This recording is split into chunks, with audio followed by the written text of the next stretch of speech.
సుభాష్ చంద్రబోస్ భారత స్వాతంత్ర్య పోరాటంలో అత్యంత ప్రధానమైన నాయకుడిగా ప్రసిద్ధి చెందారు. ఆయన 1897 జనవరి 23న ఒడిశాలోని కటక్ పట్టణంలో జన్మించారు. ఆయన తండ్రి జనకనాథ్ బోస్ ఒక ప్రముఖ న్యాయవాది కాగా, తల్లి ప్రభావతి దేవి భక్తిశీల గృహిణి. బోస్ కుటుంబం విద్యావంతమైన నేపథ్యంతో ఆర్థికంగా స్థిరంగా ఉంది. బాల్యం నుంచే సుభాష్ జాతీయత, న్యాయమార్గాల పట్ల ఆకర్షణ కలిగి ఉన్నారు. సుభాష్ తన ప్రాథమిక విద్యాభ్యాసాన్ని రెవెన్షా కోలీజియేట్ స్కూల్లో ప్రారంభించి, విద్యలో ప్రతిభను చూపించారు. పాశ్చాత్య విద్యతో పాటు భారతీయ సాంప్రదాయాలపై గాఢమైన అభిరుచి చూపిన సుభాష్, కోల్కతాలోని ప్రెసిడెన్సీ కాలేజీలో చేరారు. ఇక్కడే బ్రిటిష్ పాలనపై తన తొలి విప్లవ కాంక్ష వ్యక్తం చేశారు. ఒక ఆంగ్లో ఇండియన్ ప్రొఫెసర్ భారతీయులను కించపరిచినందుకు నిరసనగా ప్రొఫెసర్ను ధిక్కరించడంతో సుభాష్ కాలేజీ నుండి సస్పెండ్ అయ్యారు. తరువాత ఆయన స్కాటిష్ చర్చి కాలేజీలో చేరి తత్వశాస్త్రంలో పట్టా పొందారు. బ్రిటిష్ పాలనపై వ్యతిరేకత ఉన్నప్పటికీ, తండ్రి కోరిక మేరకు సుభాష్ లండన్ వెళ్లి ఐసీఎస్, ఇండియన్ సివిల్ సర్వీస్, పరీక్షకు హాజరయ్యారు. ఈ పరీక్షలో మెరిసిపోవడంతో ఉద్యోగానికి ఎంపికయ్యారు. కానీ బ్రిటిష్ ప్రభుత్వంలో పని చేయడం అతనికి తగదని భావించి ఉద్యోగాన్ని రాజీనామా చేశారు. భారత స్వాతంత్ర్య ఉద్యమంలో సుభాష్ చంద్రబోస్ మహాత్మా గాంధీకి అతి దగ్గరగా చేరారు. గాంధీజీ సత్యాగ్రహ ఉద్యమం ఆయనను ప్రభావితం చేసింది. ఆయన 1921లో ఇండియన్ నేషనల్ కాంగ్రెస్లో చేరి, బ్రిటిష్ పాలకులపై విప్లవాత్మక పోరాటం చేపట్టారు.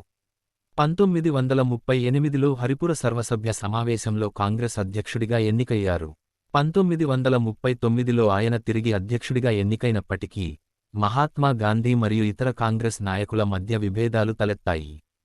శాంతి మార్గం ద్వారా స్వాతంత్ర్యం సాధించడం సాధ్యమని గాంధీజీ నమ్మగా, సుభాష్ చంద్రబోస్ మాత్రం పాశ్చాత్య దేశాల సహకారం తీసుకుని స్వాతంత్ర్యం కోసం ఉద్యమించాలని భావించారు. ఈ విభేదాల కారణంగా ఆయన కాంగ్రెస్ అధ్యక్ష పదవిని వదులుకున్నారు.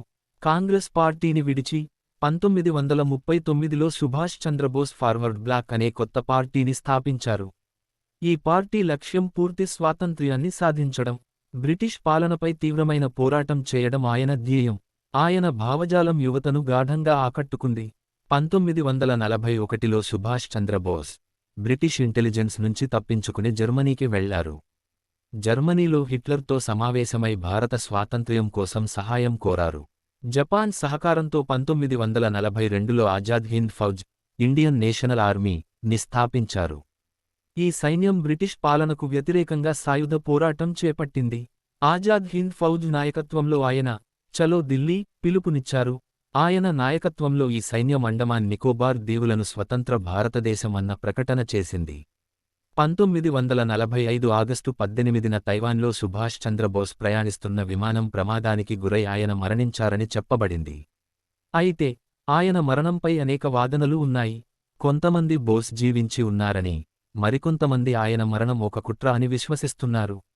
సుభాష్ చంద్రబోస్ దేశానికి తన జీవితాన్ని అంకితం చేశారు. తుమ్ ముఝే ఖూన్ దో, మై తుమ్హే ఆజాదీ దూంగా వంటి ఆయన నినాదాలు భారతీయ యువతలో దేశభక్తిని నింపాయి.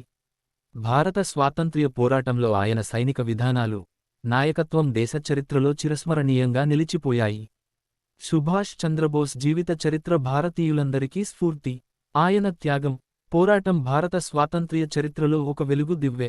ఆయన భావజాలం ప్రతి భారతీయుడి గుండెల్లో నేటికీ ఆజాదీ స్ఫూర్తిని ప్రేరేపిస్తోంది.